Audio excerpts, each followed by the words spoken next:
Are you hiding something? Never mind, donkey. Oh, this is another one of those onion things, isn't it? No, this is one of those drop it and leave it alone thing. Hey, that was a clip from the movie, Shrek. What do you think? Did you understand it? There was an idiom in it. Did you hear it? Hello, my name is Dakota, and if you've ever walked out of an English class thinking, hey, I'm beginning to really understand English only to be totally frustrated when you sat down and watched an American movie. You may have understood most of the words being spoken, but you couldn't understand the meaning. Having a clear understanding of English is so important, whether it's being used in school, social situations, or in your professional life.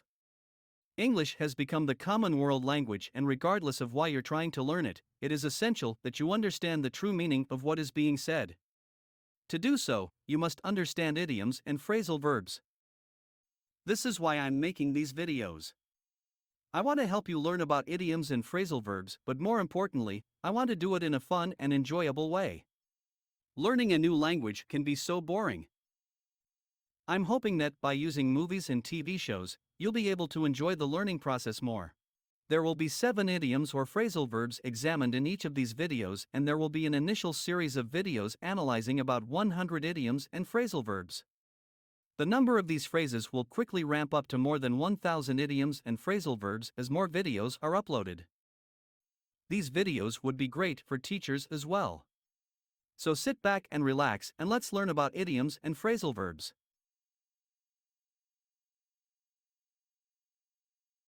Okay, let's take a look at our first phrase.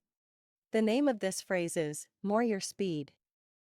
The meaning of this phrase is, suited to one's skills or abilities.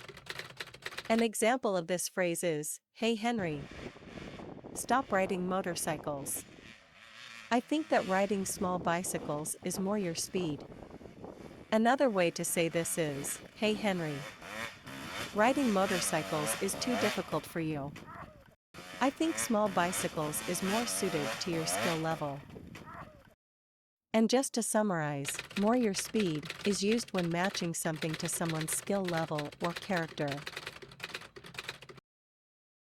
Now let's look at some movie clips that provide examples of this phrase. Hey, did you see me ride the pig? That took guts. Slow down, Squirt. This party is for scare students only. Oh, sorry, Killer, but you might want to hang out with someone a little more your speed. They look fun. In this clip, Sully is being invited to a special scare party. Mike also wants to go to the party. The leader of the group says that Mike really doesn't belong at the party and that Uzma Kappa is more your speed. The leader is saying that Uzma Kappa is more appropriate for his skill level as a scare student. The leader is also saying that Mike is not a good scare student and that his group of students are better than him. Oh, hey there! Wanna join Uzma Kappa? We've got to get to the convention center. Should we get a taxi? Darn, I spent all my per diem. That's more our speed. Right. In this clip, the boss baby is talking with Tim about how to get to the convention center. The boss baby sees a limo and says, "That's more our speed." The boss baby is saying that going in a limo is the manner in which they should travel because they are smart, successful, business-like people deserving of this form of transportation. Excuse me, ladies. Checkmate. Again? Obviously, you're not well suited for three-dimensional chess. Perhaps three-dimensional Candyland would be more your speed. Let's reset the board. In this clip, Sheldon and Leonard are playing chess. Leonard looks unsure and moves a chess piece. Sheldon immediately wins the game and tells Leonard that maybe Candyland is more your speed. Sheldon is saying that maybe Leonard should only play games for young children and not play more difficult adult games. Sheldon is insulting Leonard. Great. Now let's look at our second phrase. The name of this phrase is, do the trick. The meaning of this phrase is, to solve a problem. To successfully achieve a result. An example of this phrase is, well, Nancy, I think you're under a lot of stress. I think simply getting more sleep should do the trick. To say it another way, I think that if you get more sleep, you'll begin feeling a lot better.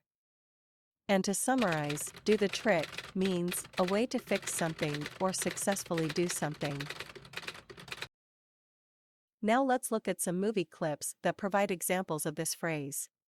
You're sure if I give this to my mom, it will change my fate? Oh, trust me. It'll do the trick, dearie. In this clip, Merida is buying a potion that she wants to give to her mother. Merida believes that if her mother drinks the potion, her mother won't make her get married. Merida asks the witch if this will work. The witch says that it will do the trick. The witch is saying that the potion will succeed in solving her problem.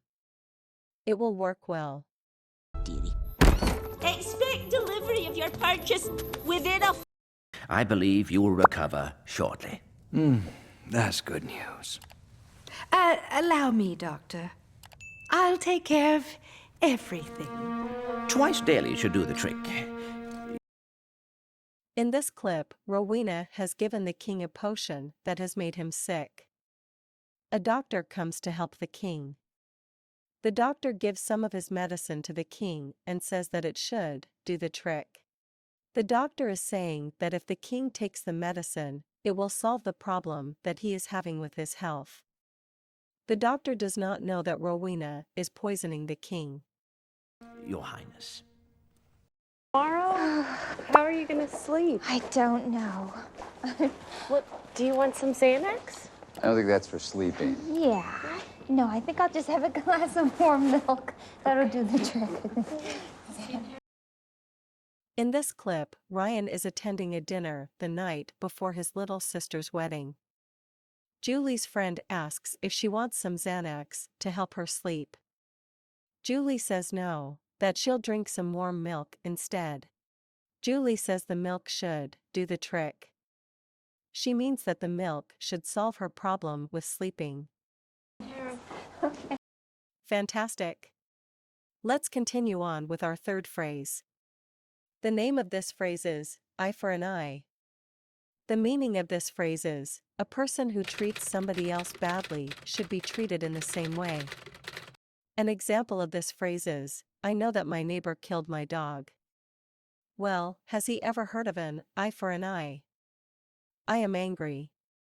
To say it another way, my neighbor never liked my dog and I know he killed it. Maybe I should kill his dog. And to summarize, an eye for an eye means when someone wants revenge after they feel like they have been attacked. Excellent. Now let's take a look at some movie clips that provide examples of this phrase. It wouldn't be breakfast without him, especially since his daddy wiped out half our pack and wears our skin to keep warm. An eye for an eye, don't you think? In this clip, two saber-toothed tigers are talking about killing a human baby. They are angry with the humans because they killed half of their pack. They say the humans now walk around wearing tiger skins. Now they want revenge, so they say it's an eye for an eye. This means that they feel that they can kill a human baby because the humans killed many of the tigers in their pack. Let's show that human what happens when he messes with sabers. And the leafman took him from me. So I took something of theirs. It's basic etiquette. An eye for an eye. Ow! In this clip, Mandrake kidnaps Mub and Grub. Mandrake wants revenge because the Leafman killed his son. Mandrake tells them that what he's doing is fair because it's an eye for an eye. Mandrake means that since the Leafman killed his son, it is totally fair for him to kill some Leafmen. Jerk! I'm glad, Callahan. But you know you're an endangered species. This is the age of lapsed responsibilities and defeated justice. Today, an eye for an eye means only if you're caught. In this clip, Jennifer is talking to a police detective, Harry. She had previously been attacked by a group of men and now she wants revenge. She wants to hurt those men. She thinks that people currently think an eye for an eye is only acceptable if the police catch the criminals. She really wants to hurt the men that previously attacked her. And even then, it's an indefinite postponement, and let's settle out of court. So we've now finished 3 phrases. What do you think? Are you enjoying these videos? We have more of these free videos online, and we're working hard to add more each week. It takes a lot of time to create this content, and we could really use your help. Please hit the like button and subscribe to our channel. By subscribing to our channel, you will be able to receive notifications whenever we upload a new video to YouTube. We really need your help. Great work! As I said, we're now going to discuss our 4th phrase. The name of this phrase is, doesn't stand a chance. The meaning of this phrase is, to have or not have the possibility of something to happen or be successful. An example of this phrase is, we are a great volleyball team. That other team didn't stand a chance against us. To say it another way, we are a great team together. That other team didn't have the possibility of winning. To summarize, doesn't stand a chance means that someone doesn't feel they have the possibility to be successful. Excellent. Now let's take a look at some movie clips that provide examples of this phrase. No, Manny, please, I'm begging you. I need him. What, a good-looking guy like you? No, you say that, but you don't mean it. No, seriously, look at you. Oh, those ladies, they don't stand a chance. In this clip, Sid is talking to Manny about borrowing the baby to impress some women. The women had previously told him how much they liked him for taking care of a baby. Manny is being sarcastic when he tells Sid that he's so good-looking that any woman wouldn't stand a chance. Manny is saying that Sid is so handsome that all women will not be able to resist him. But Manny doesn't really think this. You have a very cruel sense of humor. How'd you get out? I got broke. Bonnie found me, took me home. Other toys, they weren't so lucky. It ain't right what Lotso done. New toys, they don't stand a chance. In this clip, Chuckles is recalling the reason Lotso became the boss of Sunnyside and why he became so evil.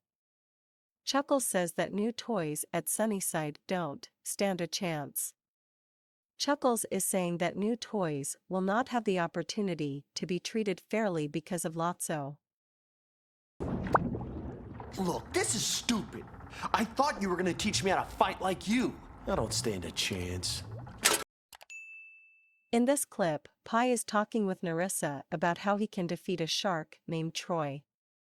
Pi thinks that Narissa has lied about teaching him how to fight. He says, I don't stand a chance. Pi means that he doesn't feel that he has a chance to beat Troy in a fight. He thinks the wise turtle has lied to him. Hey! Get away from there! That's terrific. We're now going to look at our 5th phrase. The name of this phrase is, c'est la vie. It comes from the French language. The meaning of this phrase is, that's life. And sometimes you can't do anything to change it. An example of this phrase is, we just finished painting the room, and now you want to change the color? Oh well, c'est la vie. To say it another way, after we just finished painting the room, you want to change the color? Oh well, that's life. To summarize, c'est la vie means, sometimes life is unpredictable. You just have to accept it. Excellent. Now let's look at some movie clips for more examples of this phrase.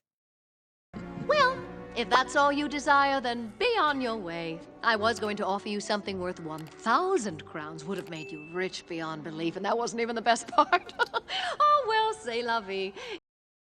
In this clip, Godhell is talking to some thieves.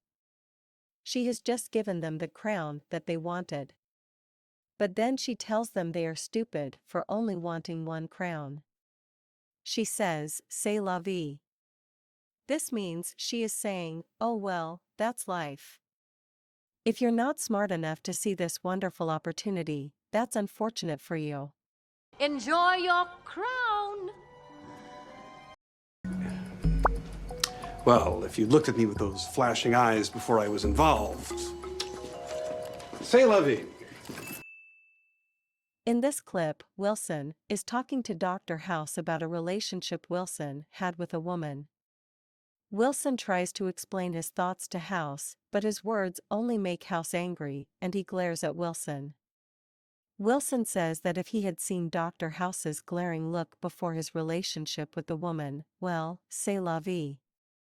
Wilson is saying that if he had seen Dr. House's disapproval months before, he might have done things differently, but he doesn't really care and doesn't want to think about it.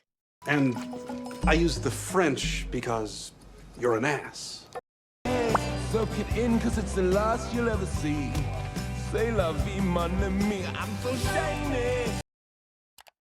In this clip, Tamatoa has stolen Maui's hook and starts singing to Moana and Maui about how wonderful he is.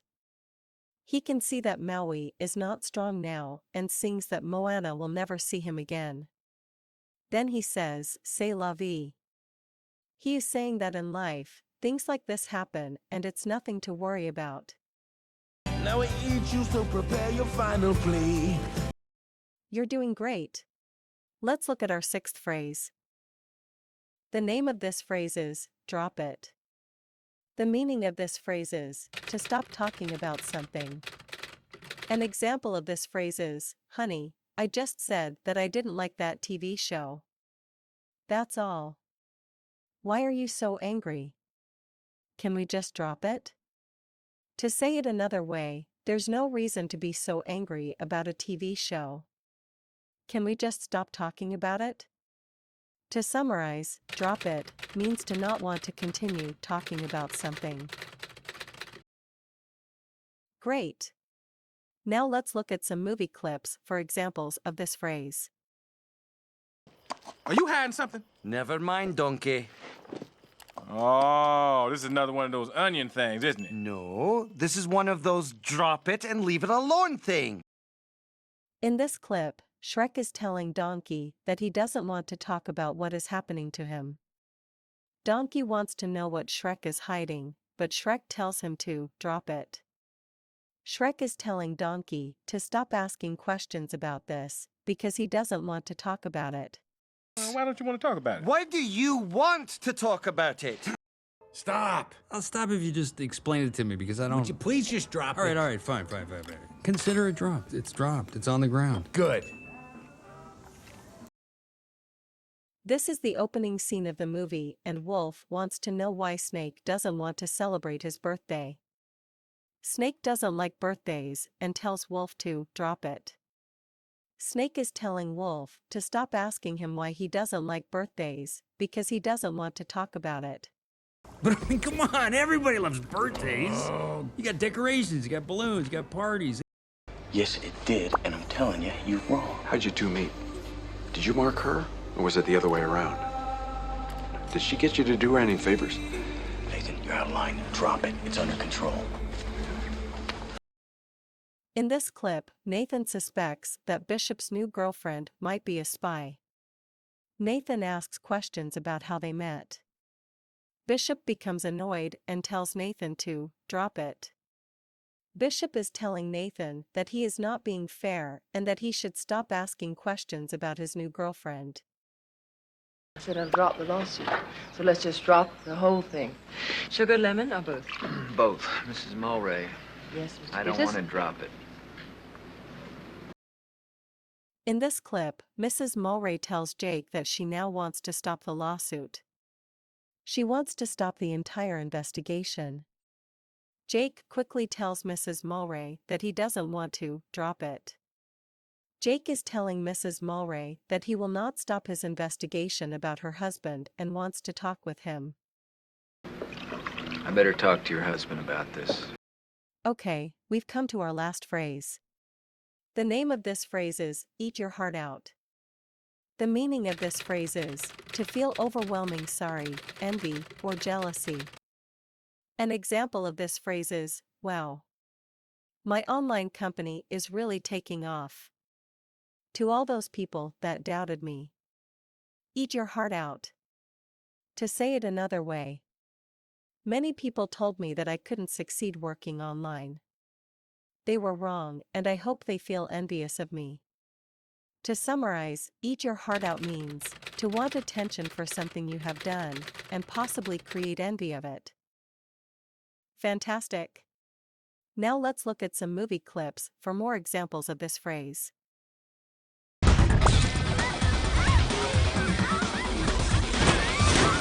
McQueen! Eat your heart out. Oh, Mater, let me get this straight. I can go when this road is done. That's the deal, right? In this clip, Lightning McQueen is having a bad dream about his competitor, Chick Hicks. In his dream, he sees Chick surrounded by beautiful women and Chick says, "McQueen, eat your heart out." In the dream, Chick is telling McQueen he hopes that McQueen is envious because he is having so much success while McQueen is gone. Yeah. I can't believe it!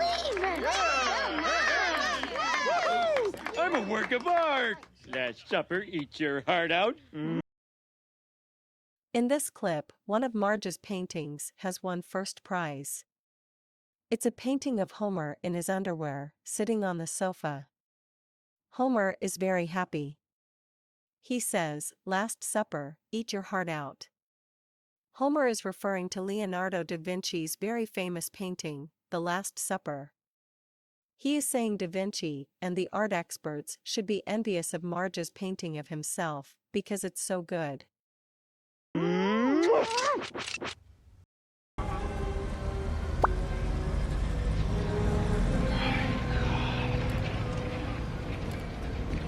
Tell me you got that. I got it.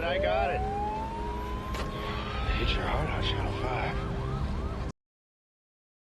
In this clip, a reporter is amazed at the explosion he has just witnessed.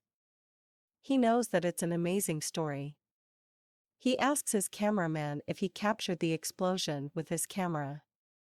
The cameraman says, yes. He is very happy and says, "Channel 5, eat your heart out."